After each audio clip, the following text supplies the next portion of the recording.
Good morning students. कल ये topic start किया था, आपने वीडियो में देखा होगा। Second chapter structure of atom में हमने क्वांटम नंबर्स का टॉपिक स्टडी किया। आज इसका इंट्रोडक्शन एक बार रिव्यू के लिए कर देते हैं ताकि अपनी नेक्स्ट क्लास से क्वांटम नंबर्स को डिटेल मिल सके। स्ट्रक्चर ऑफ एटम चैप्टर के अंदर मेन कंसेप्ट ये है कि अगर हम किसी एटम के अंदर तीन फंडामेंटल पार्टिकल्स इलेक्ट्रॉन, प्रोटॉन्स और न्यूट्रॉन्स को अरेंज करना चाहें तो एटम के अंदर इन पार्टिकल्स की अरेंजमेंट किस प्रकार से एक्सप्लेन कर सकते हैं। जब तक इन पार्टिकल्स की अरेंजमेंट हमें नहीं समझ में आएगी तब तक हम एटम की फिजिकल केमिकल प्रॉपर्टीज और एलिमेंट्स की प्रॉपर्टीज कभी नहीं समझ पाएंगे। एटम के स्ट्रक्चर में 9th क्लास में आपने सबसे पहले पढ़ा था कि सबसे पहला मॉडल एटम के रिगार्डिंग जे थॉमसन द्वारा दिया गया था, जिसमें जे थॉमसन ने कहा था कि एटम एक स्फेरिकल चीज है जिसमें पूरे एटम में पॉजिटिव चार्ज का मास है और स्थान स्थान पर छोटे छोटे नेगेटिव पार्टिकल्स पाए गए। लेकिन जे थॉमसन के मॉडल में अनेक कमियां रदरफोर्ड को मिली और रदरफोर्ड ने मॉडिफाई करके एटम का नया मॉडल दिया, Rutherford's model of atom. Rutherford ने अपने मॉडल में कहा कि एटम सर्कुलर तो होता है लेकिन एटम के सेंटर में बहुत ही छोटा पॉजिटिव चार्ज का पार्टिकल होता है जिसे न्यूक्लियस कहेंगे और उसके चारों ओर सर्कुलर ऑर्बिट में इलेक्ट्रॉन्स घूमते हैं। 9th क्लास में और 11th क्लास के सेकंड चैप्टर के अब तक के लेक्चर्स में आपने पढ़ा कि रदरफोर्ड के मॉडल में भी कुछ कमियां पाई गई। दो चार बातें खास तौर पे रदरफोर्ड एक्सप्लेन नहीं कर पाया। पहली बात कि जब इलेक्ट्रॉन की संख्या 2 से ज्यादा हो जाए तो वो इलेक्ट्रॉन्स न्यूक्लियस के चारों ओर कितनी शेल्स में किस किस संख्या में डिस्ट्रीब्यूट होते हैं। डिस्ट्रीब्यूशन ऑफ इलेक्ट्रॉन रदरफोर्ड नहीं बता पाया। सेकंड चीज, इलेक्ट्रॉन का रिवॉल्व होने पर इलेक्ट्रोमैग्नेटिक रेडिएशन पैदा होती हैं, वो रदरफोर्ड नहीं बता पाया था। और इसके लिए तीसरा मॉडल दिया गया था नील बोर के द्वारा, जिसको हम कहते हैं Borch model of atom. Niels Bohr ने 2 मॉडिफिकेशन की थी।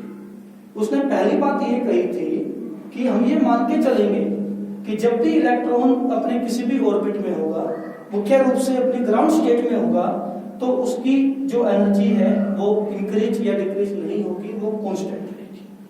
This was assumed by Niels Bohr. और फिर उसने उसके बाद ये कहा कि सेंटर में तो हम न्यूक्लियस ही मानेंगे, जो कि रदरफोर्ड ने कहा था, लेकिन न्यूक्लियस के चारों ओर इलेक्ट्रॉन्स एक से अधिक ऑर्बिट्स में अरेंज होंगे और किस ऑर्बिट में कितने इलेक्ट्रॉन अरेंज होंगे उनकी संख्या इस फॉर्मूले n² से दी जाएगी। जैसे अगर पहला ऑर्बिट है तो इसके अंदर 2n² से दी जाएगी। पहला ऑर्बिट है तो इसके अंदर होंगे 2 इलेक्ट्रॉन। अगर दूसरा ऑर्बिट है तो इसमें होंगे मैक्सिमम 8 इलेक्ट्रॉन्स और अगर तीसरा ऑर्बिट है तो इसमें होंगे maximum 18 electrons and it will go on like this. लेकिन 11th क्लास में आपने पढ़ा कि डी ब्रोगली और हेसेनबर्ग के कंसेप्ट्स के अनुसार नील बोर के मॉडल को भी सेटिस्फैक्टरी नहीं माना गया। पहली बात यहां पर यह कही गई कि हम ये सर्टेनिटी से नहीं कह सकते कि इलेक्ट्रॉन अगर किसी ऑर्बिट में है तो वो सर्टेनली किसी एक पर्टिकुलर पोजीशन पर है, जिसका कारण हेसेनबर्ग ने यह बताया था कि इलेक्ट्रॉन साइज में और मास में बहुत छोटा होता है। अगर हम ये कहते हैं कि इलेक्ट्रॉन इस पोजीशन पर है और इलेक्ट्रॉन एक पर्टिकुलर वेलोसिटी से चल रहा है, इस पोजीशन पर इलेक्ट्रॉन की पोजीशन वेक्टर जो है वो फिक्स है, वेलोसिटी वेक्टर फिक्स है। इस बात को डिटरमाइन करने के लिए हम चाहेंगे कि हम उस इलेक्ट्रॉन को देखें। अगर हमारे पास बड़ा पार्टिकल होगा हम उसको देखेंगे, रेफरेंस पॉइंट से उसकी पोजीशन और वेलोसिटी दोनों बता सकते हैं। लेकिन इलेक्ट्रॉन बहुत छोटा पार्टिकल होता है, अगर उसको देखने के लिए उस पर लाइट डालेंगे तो लाइट का जो पार्टिकल है वो भी साइज में इलेक्ट्रॉन के पार्टिकल के बराबर है। तो तेजी से चलता हुआ लाइट पार्टिकल अपने ही साइज के इलेक्ट्रॉन पार्टिकल से जैसे ही टकराएगा, टकराने के बाद रिफ्लेक्ट होकर जब लाइट हमारी आंखों में आएगी तो हमें इलेक्ट्रॉन दिखाई देगा।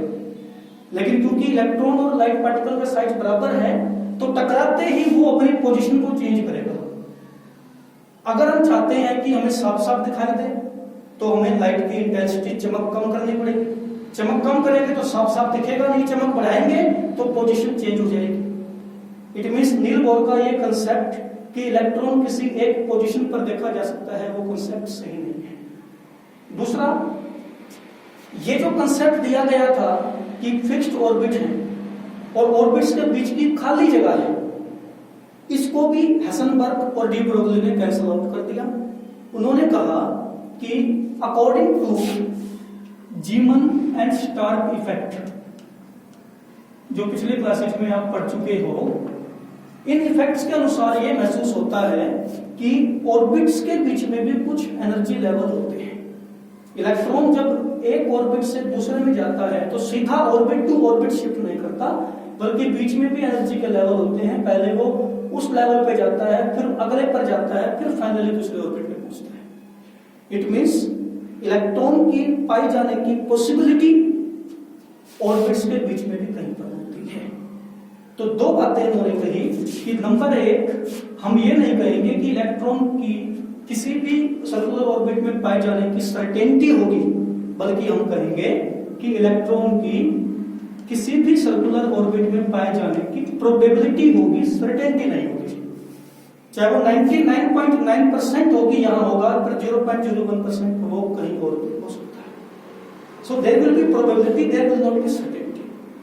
सेकंड थिंग, अगर हम एक चीज को सेंटर में लेते हैं और उसके चारों तरफ कहते हैं भी कोई भी चीज कहीं भी पाई जा सकती है, तो हम उसको 2 डायमेंशन में बाउंड नहीं कर सकते, वो 3 डायमेंशनली उसके चारों ओर कहीं भी मिल सकती है।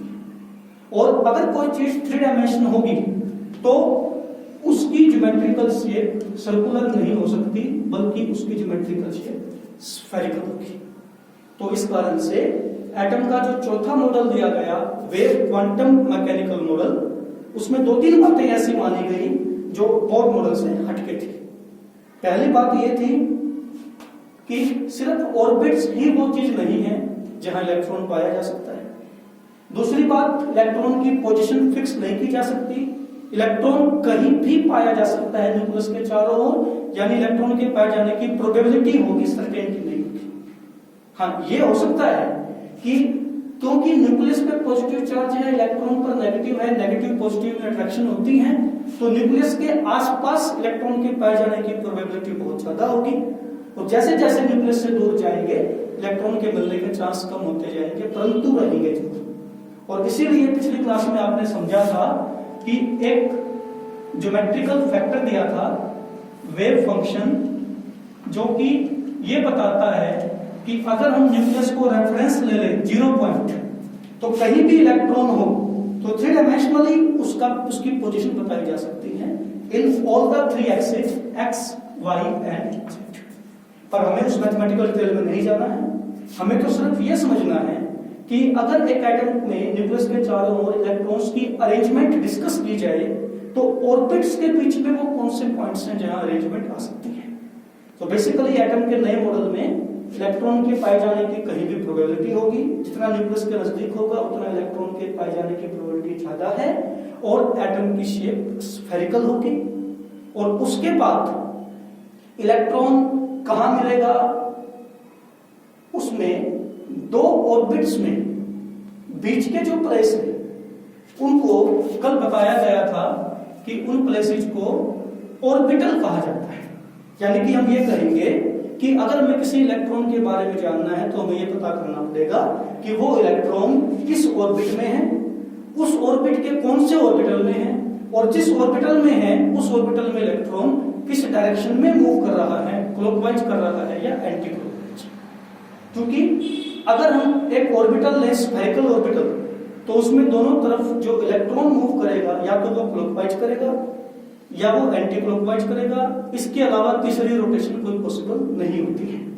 तो किसी इलेक्ट्रॉन के बारे में ये बातें जानने के लिए कि वो इलेक्ट्रॉन किस ऑर्बिट में है, किस ऑर्बिटल में है, एंटी क्लॉकवाइज मूव कर रहा है या क्लॉकवाइज मूव कर रहा है, हमें जिन मैथमेटिकल नंबर्स की जरूरत पड़ती है उनको कहा जाता है क्वांटम नंबर्स।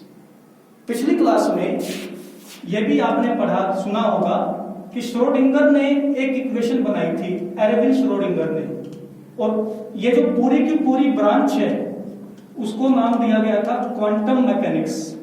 बेसिकली ये फिजिक्स की ब्रांच थी, लेकिन क्योंकि केमिस्ट्री में भी एटम का डिस्कशन होता है, इसलिए क्वांटम मैकेनिक्स से क्वांटम नंबर्स बनाए गए थे।